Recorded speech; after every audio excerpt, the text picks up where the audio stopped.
And then the next program, we will meet with Dr. Hunter Hatfield, the head of the program English and Linguistics, and also Dr. Min Nguyen from the University of Otago, New Zealand, to share a presentation and their knowledge of teaching English in the changing world. So please welcome our board speakers today.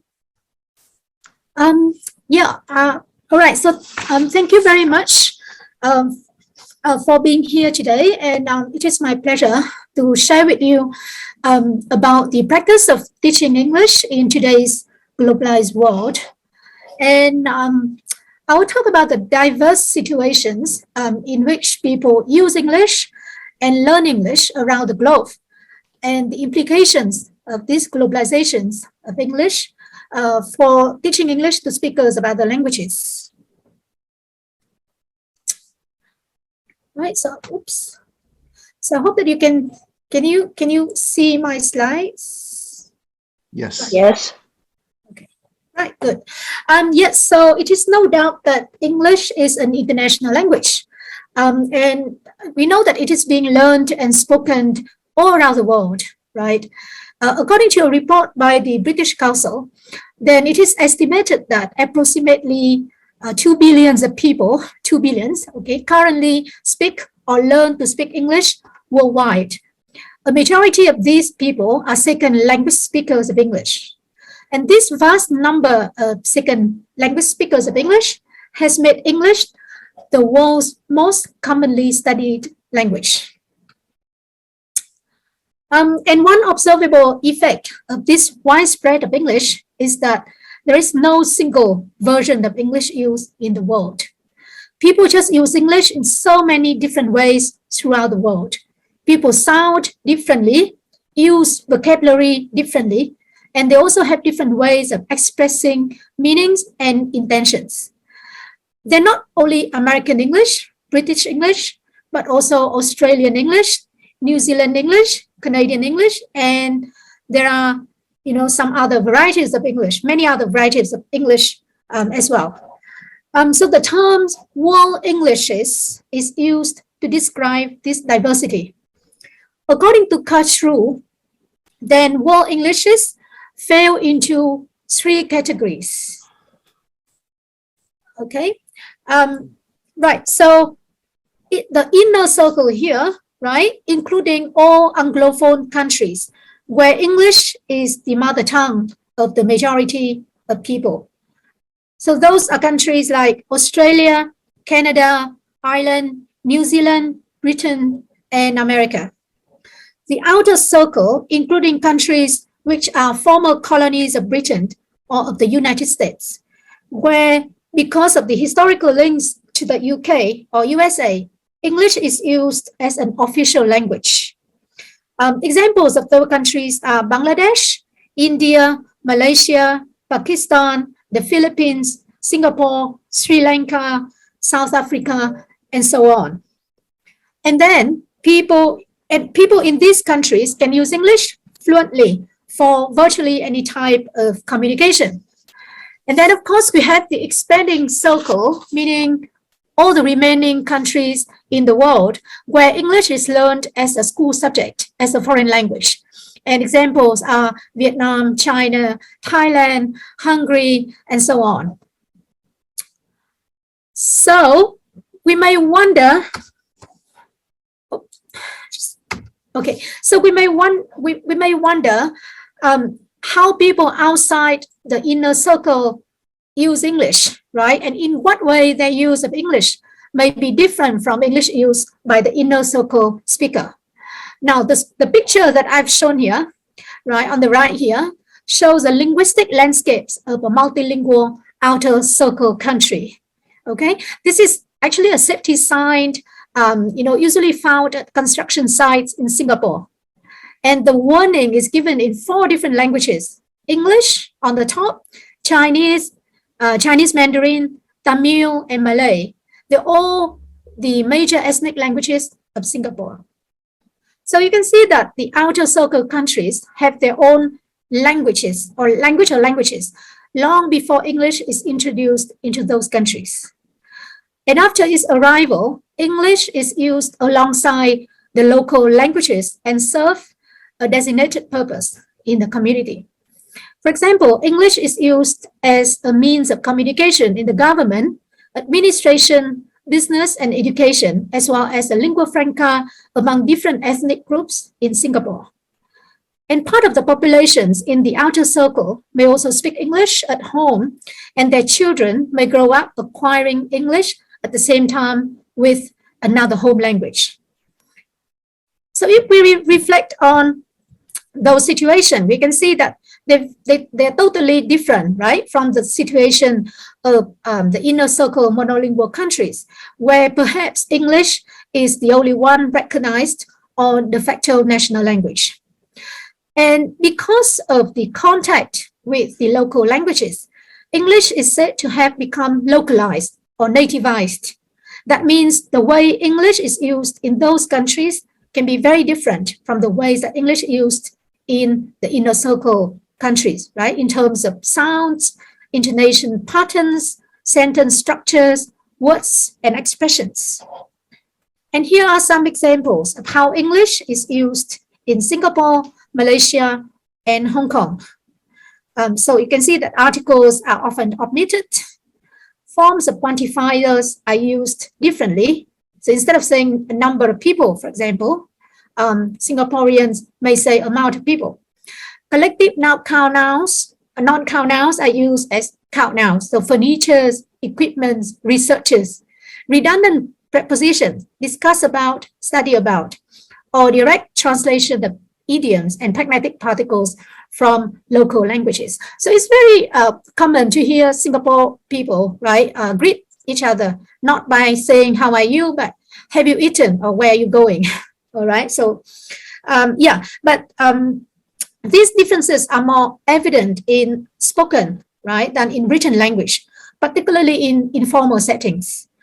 And it should be noted that although many features of localized English varieties may be considered erroneous if they are used in the inner circle context, they're actually accepted as de facto local norms in the outer circle. In Singapore, for example, the local variety of English, known as Singlish, is strongly opposed by the government as a form of bad English, but it is widely accepted among the people as a group identity marker which unites them as a community. And a deviation of the local norm from the local norms may not always be welcomed. Right. So in terms of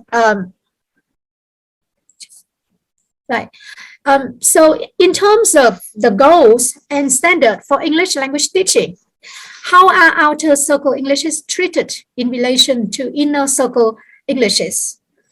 Until fairly recently, the standard varieties of inner circle countries are still regarded as the only legitimate models for teaching and assessment, even for the outer circle English speakers. But the situation is changing now, as outer circle varieties are increasingly treated as equal and comparable to inner circle varieties. Quite interestingly, the Oxford English Dictionary has recently added several words from Singapore colloquial English or Singlish. So words like ayo, ata, abang, char kway teow, for example, right, are all now present in the Oxford English Dictionary. And you can see that most of these words are loan words, right, from the local languages or English expressions that are only used in Singapore. And in fact, if we consider outer circle varieties, such as Singapore English, Malaysia English, or Philippine English, they are recognizable and well-established varieties, which inform communication in everyday life in the local community. And they have become part of the local people's national identities as well. In some contexts, the formal register of the local English variety is also recommended to be used for teaching and assessing students' English language skills. Okay, so what about English use in the expanding circle? Okay, like for example, Thailand. It has been recently estimated that there are approximately at least 1.5 billion English learners in the expanding circle. So this, you can see that this number vastly exceeds the population of English speakers in the inner circle countries as well as outer circle countries. And in the expanding circle, although English has been mainly used for international communication, we have seen an increased use of English for intra-national functionalities as well, such as media, business, and education. And in many countries of the expanding circle. So the Jakarta Post here, right, is a major English language newspaper in Indonesia. This newspaper was initially published for the international readership, but it is being increasingly read by Indonesian readers. So that is to say that expanding circle countries are becoming more like those in the outer circle, where English increasingly serves important functions within borders. And in this process, new localized features of English are emerging, right? So we have seen increasingly more research on Asian Englishes, such as Chinese English, Saudi English, Korean English, and Thai English as well.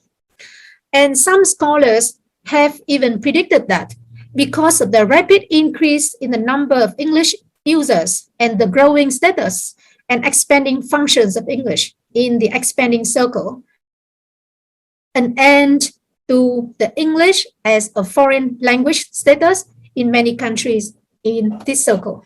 Quite interesting, right? Okay. And in recent years, another kind of English medium communication has become increasingly more common, right? That is intercultural communications among non-native speakers from diverse ethnic and cultural backgrounds. The term English as a lingua franca is used to describe this kind of communication. So the fact is only 1 out of every 4 users of English in the world today is a native speaker of the language, okay? Means that intercultural communication happens more often among people from diverse linguistic and cultural backgrounds than between native speakers and non-native speakers. And a lot of communication on the internet nowadays, for example, are among people who speak English as a second language, right? So you may wonder what happens when these people meet. For example, when a Thai speaker meets a Japanese speaker using English as a lingua franca, right? How do they communicate? What kind of English variety do they use to achieve mutual understanding? Research has shown that speakers of English as a lingua franca do not always make use of native speaker norms when they communicate with one another. And yet, despite their different accents, different vocabulary uses, different ways of expressing themselves, they managed to successfully interact with one another by adopting good communicative strategies to negotiate meaning. And this is especially true for high proficiency speakers, as shown in the example here on the slide, where you can see that by indicating non-understanding, making clarifications, and confirming understanding with each other, the speakers, the German and Chinese speakers here, successfully re-established mutual understanding when miscommunication happened.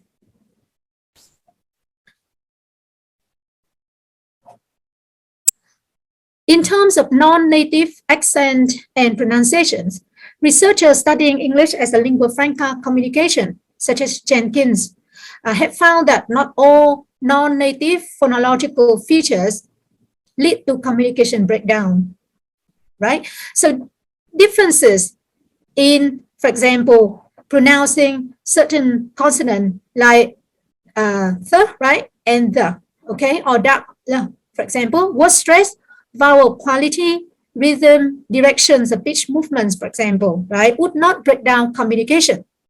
On the other hand, there are some features that must be articulated properly in order to achieve mutual intelligibility. And Jenkins called these lingua franca core features, right? And the examples are on the slide here. English language teaching scholars generally agree that classroom teaching should focus on those lingua franca core features rather than trying to correct all the phonological features that are different from native speakers' pronunciation. Okay, so based on our discussion so far about the global spread of English and the diverse communities of English users and learners, and the diverse situation in which they use English and they learn English, what are the implications for us as teachers or teachers to be, right? Future teachers of English as a second language in this globalized world or context. So I would like to invite you to listen to a short discussion of teaching English as an international language by Professor Jack Richards.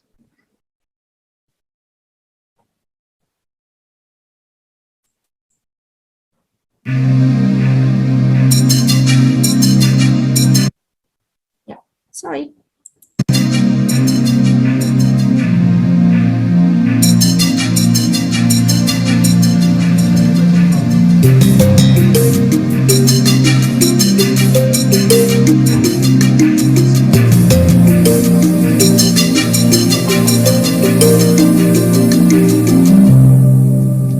Hello.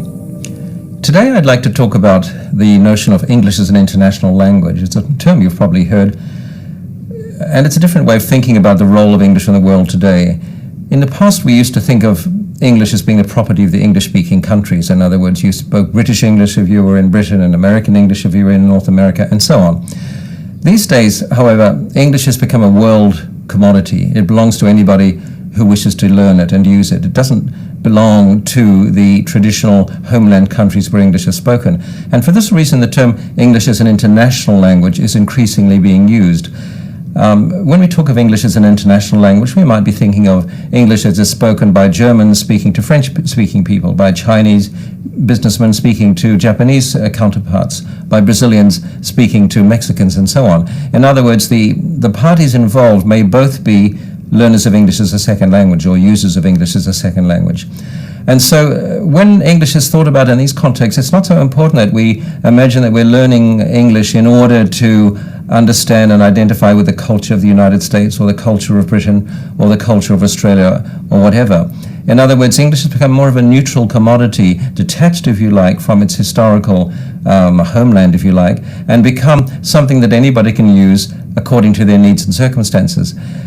Many people, I think, these days feel also when they're learning English that they don't necessarily need to master English as it's spoken by an American or an Australian or a Brit, because the way you use a language, the way you speak a language reflects your cultural identity, and so you may be quite comfortable speaking English with a Japanese accent or a Mexican accent or a French accent, because after all, that helps identify who you are. It's not everybody, of course, who will adopt this attitude. Some people may want to speak English in a way which is very close to that spoken by native speakers, but that's a question of personal choice.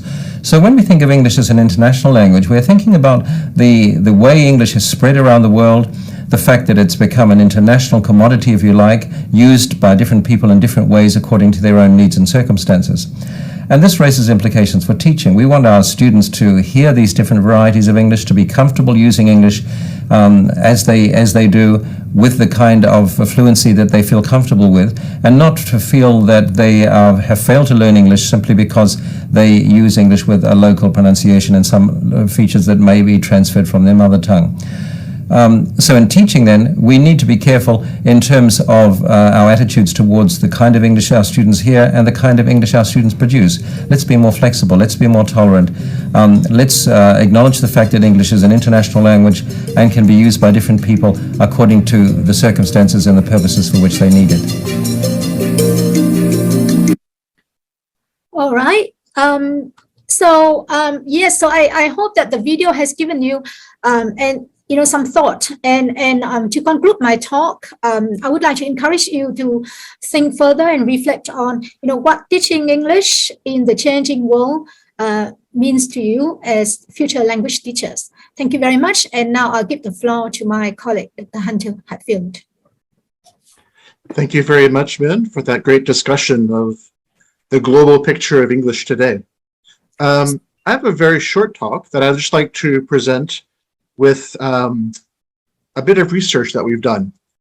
Because of the fact that English is spoken and used in so many different ways across so many different places, increasingly, a lot of that teaching is happening online, of course. Next slide, please. Thank you. And so when you are teaching online, you have to carefully think about the ways that you're going to do that. And a lot of that includes assessment. So the goals of your teaching or of yourself as a English language learner can be quite varied and different. And if you are designing assessment for that, then you need to make sure that you do that quite carefully so that you're testing the right thing.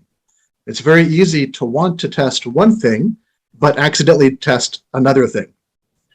Next slide. Thank you. So as an example of that, at Otago, University of Otago, we have a large test that we run every year. It's for our health sciences division. Health sciences includes medicine, pharmacology, pharmacy, dentistry, and many more things. And it's quite large. It's 1,400 students who take this every year. And what we're trying to do with our English test is find students who need more assistance so that they can get assistance. Nothing bad happens if you don't do well on the test. What happens is that you get more help so that you're more likely to succeed. And the format of the test is that you have two opportunities. You take, everyone takes it at test one.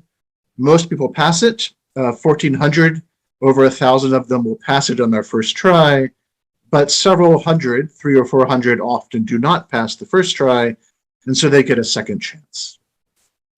Next slide, please. Right, and so the reason I bring all this up is that we are attempting to learn how assessment is different online and typed versus written and in person. Now, this has been studied a lot. It's been studied for at least 20 years or so, but there's a major limitation in that study, which is that usually it's different students doing it. You do a test with some students typing, but different students written. But because of what happened in 2020, we had kind of a unique opportunity to look at the same students. What of course happened in 2020 was COVID happened. And there were many lockdowns, including in New Zealand, where we could no longer go to campus to teach. And so what happened at Otago, that occurred by chance right in between test one and test two, which means that by chance, we had the exact same students who took a test one time by hand. They went to a room and wrote on a piece of paper, versus the exact same students now taking the test again online. And so that gave a kind of a unique or a rare chance for us to study the difference between those two situations. Next slide. All right, so how did the test work? I'll do it very quickly. There's 3 sections to the test. There's a reading comprehension where you read a short newspaper article and answer some questions. There's a listening comprehension where you listen to someone presenting the information and then answer some questions. And then finally, there's an essay part. And the essay typically is 20 minutes long, about half of the test. And it's also, again, you read a short article, but this time you then make an argument to writing in English for what you think should happen. So the example of this one, but the topic this year was, what should the legal drinking age in New Zealand be? Should it be 18 years old or 21 years old? And because often they're medical students, there were medical studies that went with that they had to react to. Next slide. Thank you. So now when we couldn't do the normal test, we had to move very, very quickly we only had a couple of weeks, to be honest. We had to move very quickly to the online typing version using some exam software that could run a test online to several hundred students at one time. With that software, we could not do the listening comprehension section, so we had to cut that off, which means that the test became just the reading comprehension where they answer questions by typing, and now the essay. And the big difference on the essay was that rather than being 20 minutes, we moved to 30 minutes. So what were the results of our study? Next slide. Great. So what we see on this little graph is variation in the number of words that people spoke. Now we happen to have the exact same question about the drinking age from 2014, and then a new question, but also written in 2020 with test 1. And you can see those two bars there, they're almost identical. So over 6 years, there was very little change in the variation in writing. But when you look at the online version, our test 2, it almost doubled the amount of variation. Standard deviation is the amount of variation. So this is not the total number of words, but how much students vary and how much they can write. And that went up enormously in typing. So what we saw actually is students actually wrote more, a majority of them did, but they wrote less per minute. So next slide, please. So what does this mean? There were two things going on. One is unfortunate, where when there was a written test, we controlled how much time they could spend on each part. But with the online version, we couldn't do that. So students were free to write, spend as much time on each section as they wished. Unfortunately, what a lot of people did was they spent too much time on the first part and did not have enough time for the essay, which is now worth 3 times as much as the other one. Next slide. But what was most interesting to us is in online assessment, there's a lot more variation in what people can type, in their typing speed. Some people are very quick to type. We got longer essays typing than we ever got in 10 years in writing. But we also got lots of people who are not very good at typing. Next slide. And what all that means is what we wanted to do was find people who need help so that they can succeed academically, right? That was our goal, which means that we're not really interested in your typing speed. We want to know, can you write a good essay so that you will succeed in writing essays for your main classes? Can you read articles so that you will succeed when you read articles for your classes? But because there seemed to be such a variation in typing ability, some of what we were actually assessing was how fast can they type? So therefore, we really need to, if we're going to have online testing, take that into account and make sure it's carefully designed so that we can really find out the linguistic level of the student and not their typing level, which is not what we're particularly interested in. So really the point of this little research study is just that you have to be very careful with your assessment.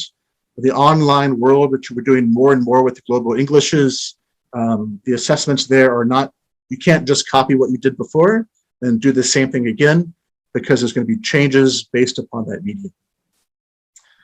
That's all. Thank you very much for our talk today, for attending our talk.